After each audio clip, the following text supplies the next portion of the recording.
Okay, so you want to start a proper Egyptian-style cult.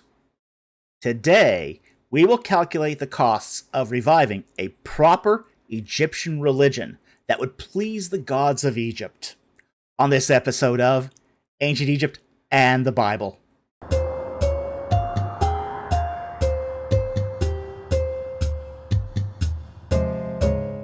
At the behest of some of our subscribers, we are starting a new video series. We are going to talk about everything it takes to start a proper Egyptian-style divine religious cult. The building, the land, the labor, the furniture, and the day-to-day supplies. Now, the catch is we're going to follow all the rules that the Egyptians would have done when making a proper temple cult. So what does this mean? It means that we have to follow their ideas of ritual purity and their ideas of progressive revelation. Now, by progressive revelation, we mean that certain religious conventions change over time. Many of the things considered appropriate in the First Dynasty for temple service were no longer considered appropriate even by the end of the Old Kingdom. In those cases, we will follow the latest traditions that are still within the Pharaonic period. Also, as we do this series, we are going to price things out. That way, you have a real-world idea what it would take to please Hetep, the gods of Egypt. And all those prices will be converted into 2024 US dollars, as we are assuming that you will be starting to build your new cult today and will be doing it in the United States. Furthermore, we will be running a tabulation of the costs. For current costs, we will assume the cost over 10 years of operation, which is a fairly typical period of time for a new religion to have to budget before it gets its financial house in order. Finally, this new cult is going to make as its primary selling point that it is going to be done exactly, and I mean exactly, as the ancient Egyptians did divine service. No substitutes, no penny pitching, no modernizations. Really spectacular, spared no expense. Now, there is a reason why things have to be done this way. Egyptian religion is all about making their gods happy within sacred space, so that they don't run away and act vindictively towards you. You can only use certain materials that are considered to be ritually clean. And the rituals have to be done in a certain way, so that you don't make the gods upset with you. Again, no fakes, no substitutes, no cheap stuff. Now, the first thing you're going to need is a building. And you're going to need a building that is dedicated to service to the gods, and dedicated for the purpose of divine worship. Now, you might ask, why not use your own home for this purpose, like a home church? And the reason is that a home is too easy to ritually defile. This will cause the gods to become angry with you, flee your place of worship, and then seek revenge against you. And it's really, really easy to ritually defile a sacred space. Anyone who brings a fillet of fish or a piece of pepperoni pizza into your home has defiled the area. So you're going to need to separate special rooms that you would renovate for religious purposes. And the architecture of these rooms is usually impractical in most normal residential living spaces for that kind of renovation. So, in all likelihood, you will need a separate building.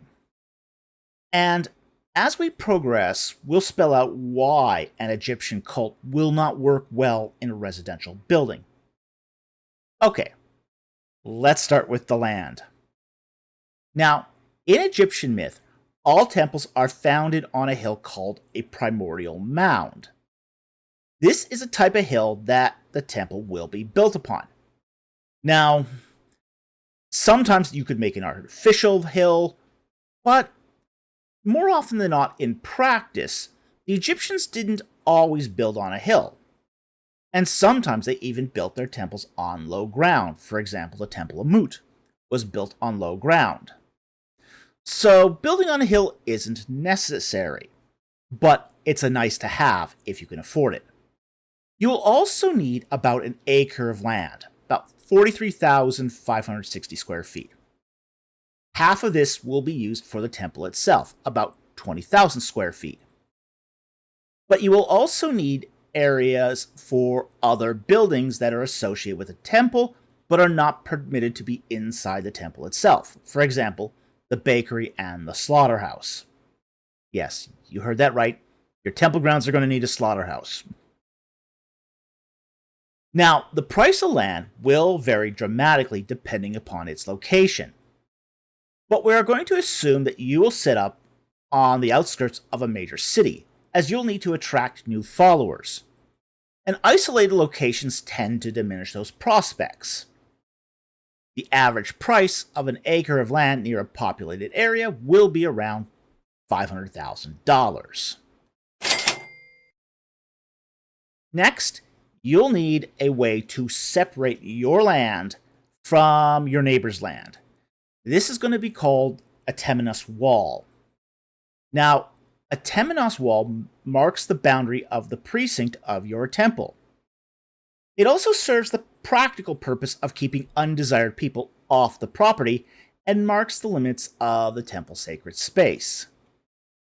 Now, the good thing is that the temenos does not need to be made of ritually pure materials.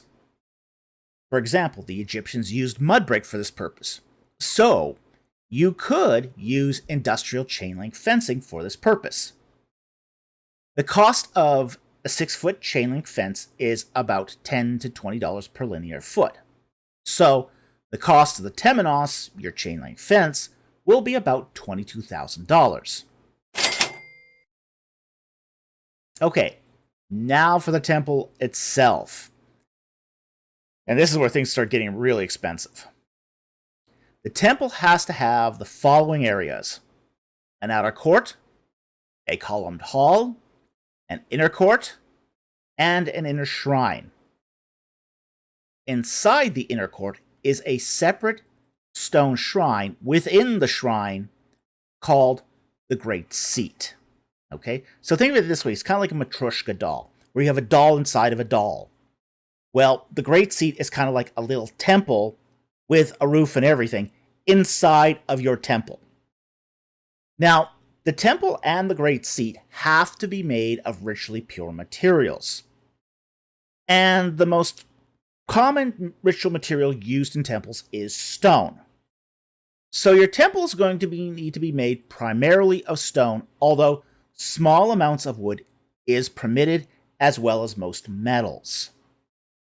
A simple small temple can fulfill all the ritual needs for temple service within an area that's roughly about 200 feet long by 100 feet wide, hence the 20,000 square feet. Now, temple construction is very expensive. The cost to build a stone building is about $1,050 per square foot, which was the cost to build the Washington Cathedral. This would place the cost of building an Egyptian temple at about $2.1 million. But you aren't done yet with the initial costs.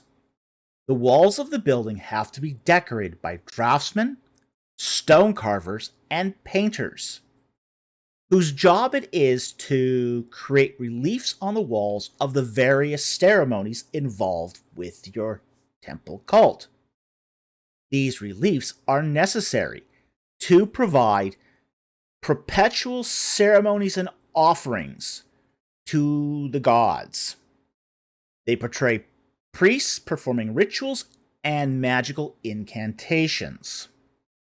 Now, these texts have to be transliterated to and from the Egyptian language, which is the only acceptable liturgical language. This makes decorating an Egyptian temple more expensive than a modern Eastern Orthodox church. Figure that you will need at least one full-time artist and several part-time workers to do the decorations. These reliefs will take decades to complete. So, we are going to figure that it'll cost $100,000 per year and aggregate that cost for the first 10 years. So, your decoration costs will be about $1 million. In conclusion, the initial capital costs for just the building of a proper Egyptian temple cult, when added up, will be $3,622,000. This does not include legal fees, government filings, and the permit fees. This is just the costs of the building in today's dollar value. This is only the beginning. So anyway, we hope you found that interesting.